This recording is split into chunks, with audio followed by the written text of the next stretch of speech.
கர்த்தருடைய நாம் மகிமைப்படுவதாக. நான் உங்கள் சகோதரி மெஸ்ஸி தவராஜ். கர்த்தர் இன்றைக்கு நமக்கு தருகிற வசனம் ஏசாயா 35:4. மனம் பதறுகிறவர்களை பார்த்து நீங்கள் பயப்படாதிருங்கள், திடன் கொள்ளுங்கள், இதோ உங்கள் தேவன் நீதியை சரிக்கட்டவும் உங்கள் தேவன் பதிலளிக்கவும் வருவார், அவர் வந்து உங்களை ரட்சிப்பார் என்று சொல்லுங்கள் என்று இன்றைக்கு வாக்கருளுகிறார். ஏதோ ஒரு பிரச்சனை குறித்து, ஏதோ ஒரு கடன் பிரச்சனை குறித்து கலங்கி கொண்டு இருக்கிறீங்களா?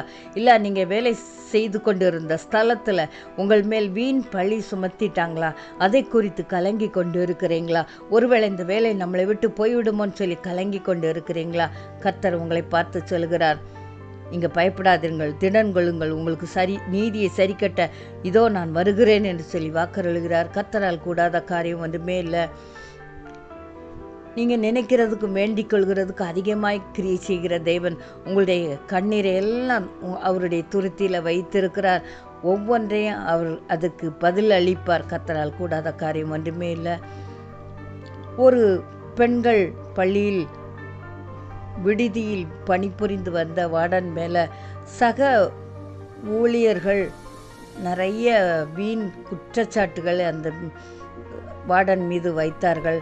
இது தலைமையாசிரியரிடம் அந்த புகார் போய் சேர்ந்தது. இதை கேள்விப்பட்டதும் அந்த வார்டன் மிகவும் வருத்தப்பட்டாங்க.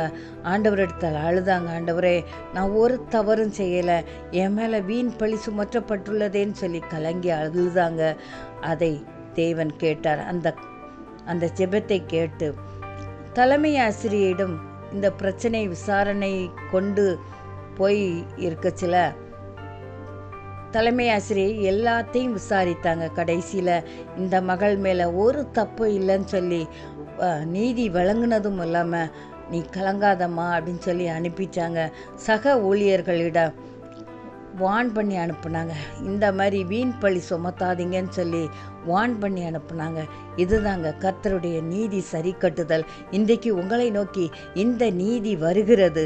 அவர் உங்களை ரட்சிக்கும்படியாக உங்கள் அருகே நிற்கிறார். கலங்காதீங்க. நீங்கள் வேலை பார்க்குற ஸ்தலத்தில் உங்கள் மேலே வீண் பழி சுமத்திட்டாங்களேன்னு சொல்லி கலங்கி கொண்டு இருக்கிறீங்களா?